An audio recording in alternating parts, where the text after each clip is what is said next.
Invasion of the Giant Bugs, written by A. J. Wood, illustrated by Wayne Anderson. Professor Sponge was coming back with his grandchildren from a day trip to outer space. It had been quite an adventure. "It will be good to get back," said the professor. "I can do some gardening. Lucy and Max can catch up on homework. It will be a nice, quiet night at home." The professor pulled a lever, then he pressed a button. There was a great whoosh and a bump. The rocket had landed. Outside the rocket windows it was dark, and it was raining. All you could see through the gloom was a tangle of leaves. "Goodness me!" exclaimed the professor. "That new fertilizer has worked wonders. The garden looks like a jungle." Suddenly there was a noise outside the window. The leaves began to move. Someone was out there, or rather, something.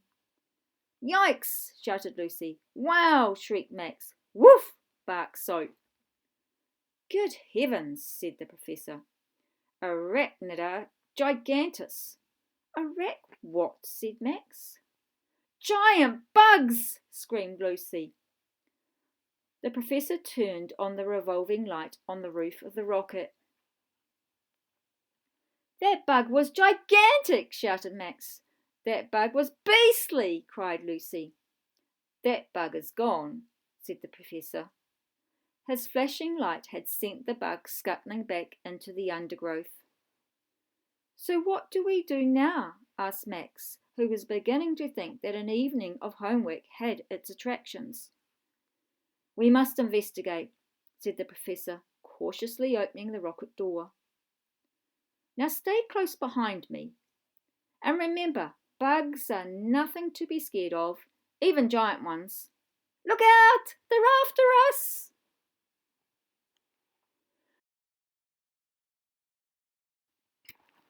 Luckily, they found a tunnel to hide in.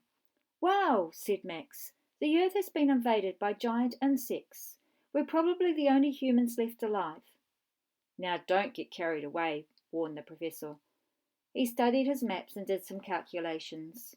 "There must be a bug in the program," he cried. "Our coordinates were off, and we've landed on the wrong planet. We must go back and set a new course for home." But creepy crawly bugs were all around. "We'll have to keep going through the tunnel," said the professor, heading into the darkness. "Though heaven knows what we'll find down there. Hurry!"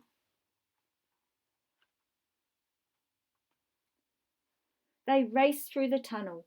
Behind them they could hear the scratching of giant bugs coming to get them. At last the tunnel came to an end. In front of them was a large lake, and on it was a small boat. "All aboard!" cried the professor. But no sooner had they escaped from the jaws of one giant bug when another appeared. "Make for the shore and take cover!" cried the professor. "It's our only chance." "We'll have to take shelter in this cave until it gets light," said the professor. "Follow me." But before they could go more than a few steps, they came face to face with another huge slimy monster. "Quick, run for your life!" shouted Lucy. "Hang on a minute," said Max loudly. "That's no huge slimy monster. That's a snail. Hey, that's my snail. Look, you can see where I painted his initials on his shell. What's going on?" Sure enough, it was Super Speedy, Max's pet snail. The professor shook his head. "How could this be?" he said. Then he did some more calculations. "I must have pulled the wrong lever," he moaned. "We aren't on the wrong planet after all. The Earth hasn't been invaded by giant bugs. We've landed in our own garden, but we've been shrunk. We must get back to the rocket so I can fix this," said the professor, leading them through a field of giant trees. "It's not going to be easy." Do you think giant wasps have giant stings? Stammered Lucy, as a swarm of wasps as big as airplanes flew around her head. Undoubtedly, said the Professor, but they won't hurt you if you keep still. They're really after these rotten apples. Which gives me an idea, said Max.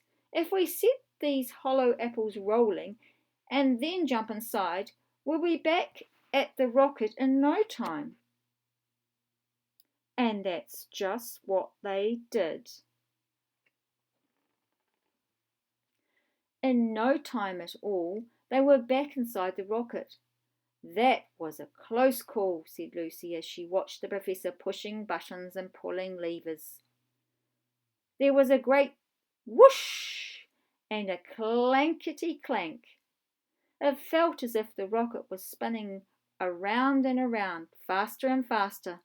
Then there was a whoosh and a loud thump. Outside the windows, everything looked normal again. Thank heavens, said the Professor. I'm glad that adventure is over.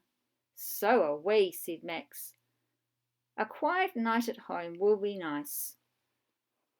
Yes, said Lucy. Don't you agree, Soap? But Soap didn't answer. He had other matters on his mind.